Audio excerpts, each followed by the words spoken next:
Perhatikan, 38 tahun setelah wafatnya Nabi Shallallahu Alaihi Wasallam sudah ada makam orang Islam di wilayah Baros, 414 km dari kota Medan.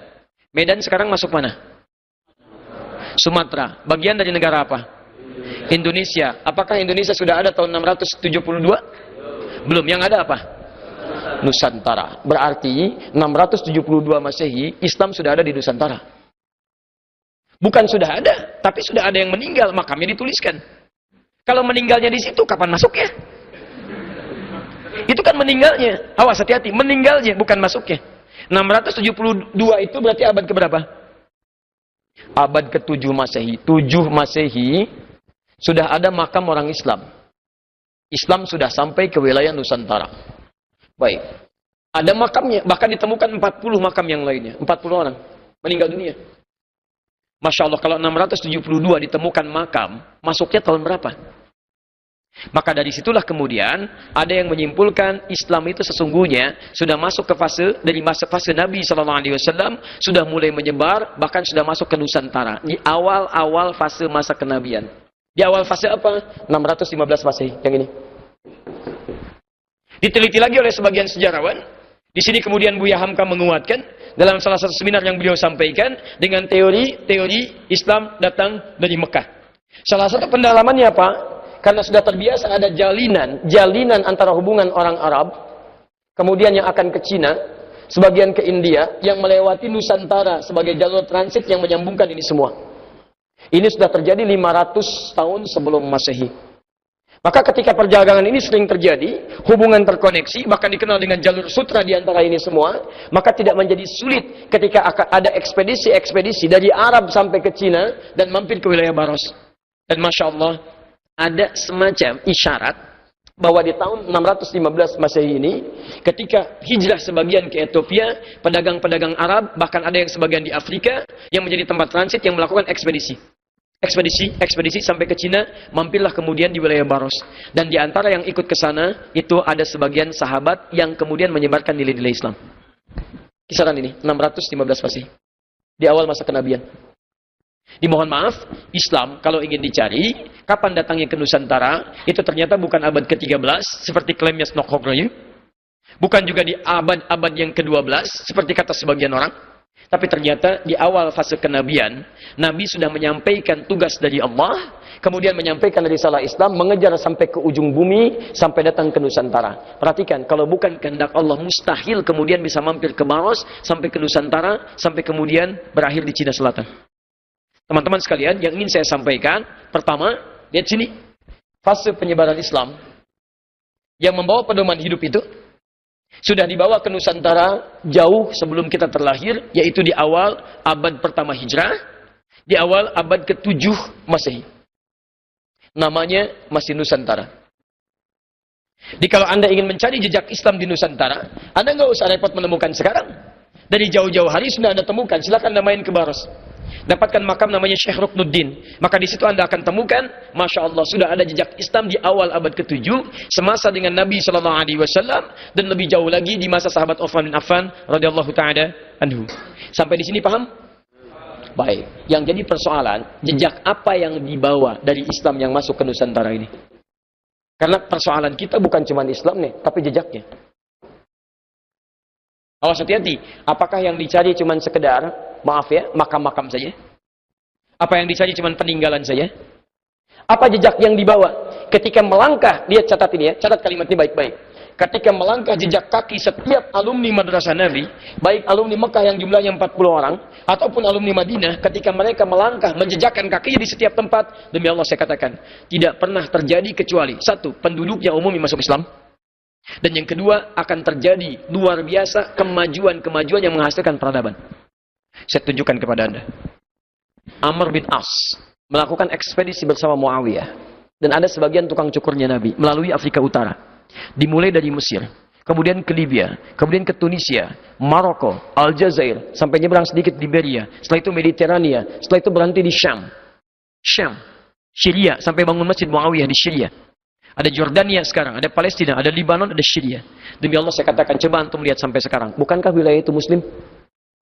Mesir, Muslim. Libya, Muslim. Tunisia, Muslim. Maroko, Muslim. Aljazair, Muslim. Syam, gak usah ditanya. Palestina, Libanon, Yordania, Syria, Muslim. Perhatikan, setiap alumni madrasah Nabi menjejakkan kakinya di setiap tempat, Muslim. Sahabat, sebagian yang ikut. Konon ada yang disebut dengan Utsman, bukan Utsman bin Affan, Utsman bin Ma'dhun. Jadi delegasi Nabi SAW saat hijrah ke Habsyah. Memimpin kemudian 8 orang. Ditambah sebagian dari perempuan. Gelombang keduanya 80 orang. Nah saat itulah kemudian ada yang mengatakan terjadi ekspedisi sampai ke Laut Cina Selatan, mampir di Baros itu. Tapi tidak disebutkan siapa yang ikut itu. Di poin saya, satu orang ikut dari madrasah Nabi, cuman singgah di Baros, hasilnya Nusantara. Nusantara bukan Indonesia, lebih luas daripada Indonesia. Silahkan cek. Mindanao, Muslim. Thailand Selatan, Patani, Muslim. Brunei Darussalam, Muslim. Indonesia sekarang, Muslim. Cuman mampir, Muslim. Dan yang paling hebat, mereka mencapai masa keemasannya. Silahkan lihat.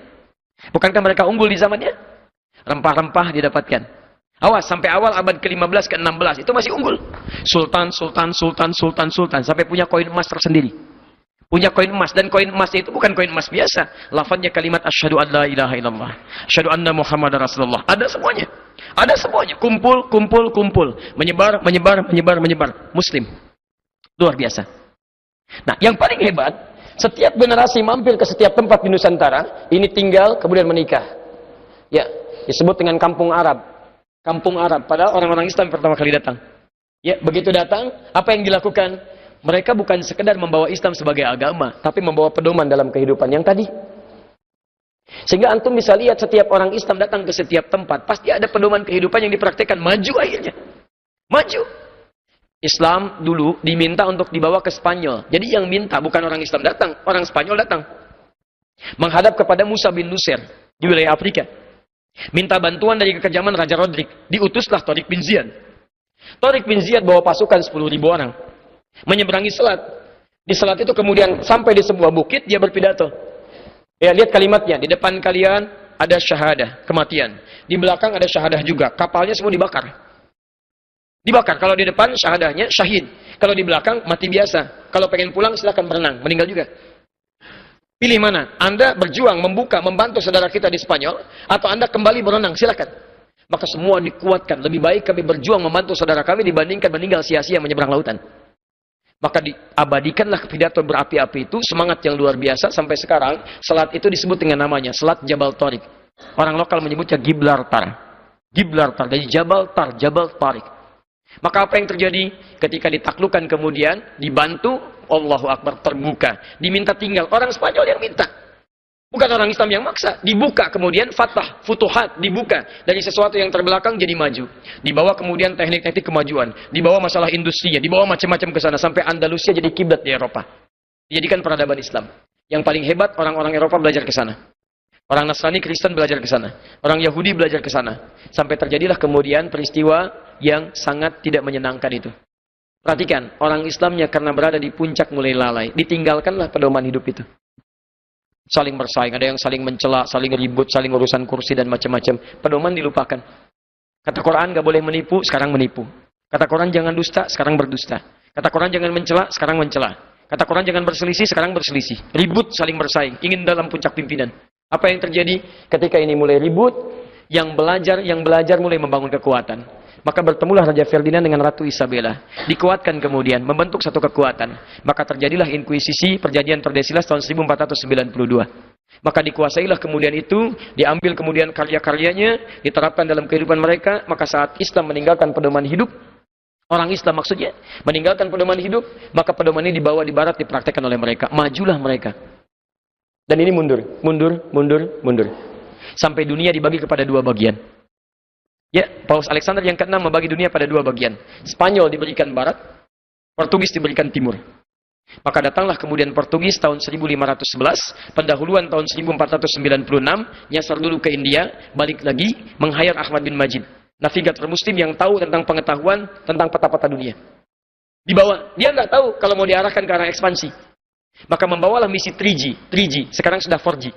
Ya, dulu 3G. God, Glory, and Gospel. Tahun 1511 sampailah kemudian di Malaka. Lihat teman-teman sekalian, ketika Islam ditebarkan oleh orang-orang Islam yang dibawa semua pedoman kebaikan sampai maju. Sampai saking hebatnya, ini saya tunjukkan ya. Orang dulu kalau baca Al-Quran, yang dibaca bukan cuma huruf dan bacaannya, tapi dibaca maknanya, sampai menemukan penemuan tingkat tinggi. Saya tanya pada antum nih, siapa yang menemukan pesawat terbang? Sudah, waktu kita sudah hampir habis nih. Kalau nggak tahu, katakan apa? Allahu a'lam. Baik. Orang sekarang mengatakan Wright bersaudara. Padahal prototipe pertamanya ditemukan bukan oleh Wright, tapi oleh Abbas bin Firnas, yang lahir tahun 815 Masehi. Beliau ini cuma baca surat Al-Mulk, Pak.